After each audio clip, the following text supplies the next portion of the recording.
Hi, my name's Drew and welcome to another drone video, finally one again.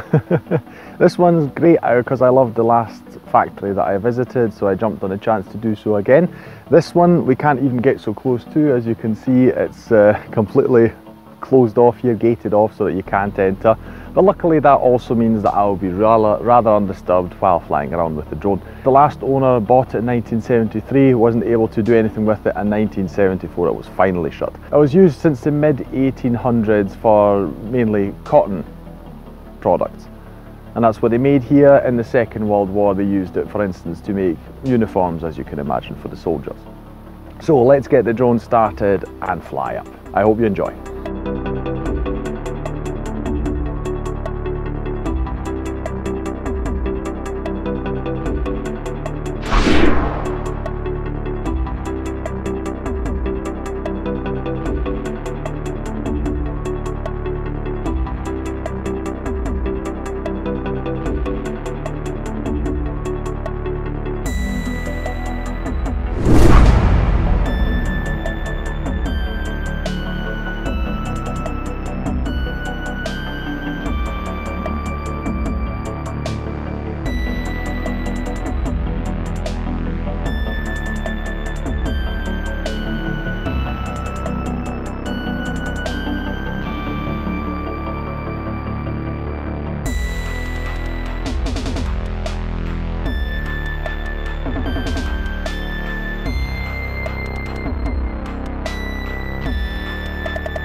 Okay, we're back. Really beautiful building. I really enjoyed it a lot, especially in this sunlight. It's rather early in the morning. If you have noticed a sort of shift in the lighting, that is mainly because I had to stop filming for an hour because my drone got caught in a tree. As you can imagine, I'm really sweating. It's a cold morning, but I'm no longer cold. I'm really warm. It got caught, the sensors, unfortunately I do have sensors, but they did not pick up on the smaller branches, and suddenly it got caught off to the side. And it was in about 5 to 6 meters height, so I couldn't just go up and just get it down. I spent 3/4 of an hour trying all sorts of things. I tried some branches together. I had some of my taekwondo equipment with me, so I had some light balls and pads, punching pads, but they're all too light, couldn't really get it. I finally got it by finding branches that were just with the correct size and weight to throw up, and luckily the drone dropped down. It's still fully functional, luckily, so DJI really designs robust drones. So some of the shots were actually from about an hour later. That's why you've got a change in lighting, which I apologise for if you found that irritating. So at home now, I'm really going to examine my drone to make sure it really is okay. But that was quite a scare. I was already thinking about having to come back with a ladder or something like that to try and get it. And as you can see, while it's gated off here, you can actually get into it if you just go around to the sides. Now, you haven't heard that from me, and they may shut that off. I get that they don't want people just stumbling around in there. It could be a hazard for health and safety and all sorts. So I only did it just quickly to get it done. It did feel a bit bad. It felt like a bit breaking in, doing something illegal. I'm just so glad I got my drone back. So learn from my mistakes. Really just don't trust the sensors blindly. Still make sure there are no trees around you. I actually thought there weren't any trees, but they're always, like they say on the side mirrors in the car, objects are actually far closer than they appear. Anyway, I hope you enjoyed that we finally returned to drone videos. I'm so happy about that. Like, share and subscribe. It's the best way to support the channel, and I'll see you in the next video on Flying Wiener. Take care. Bye.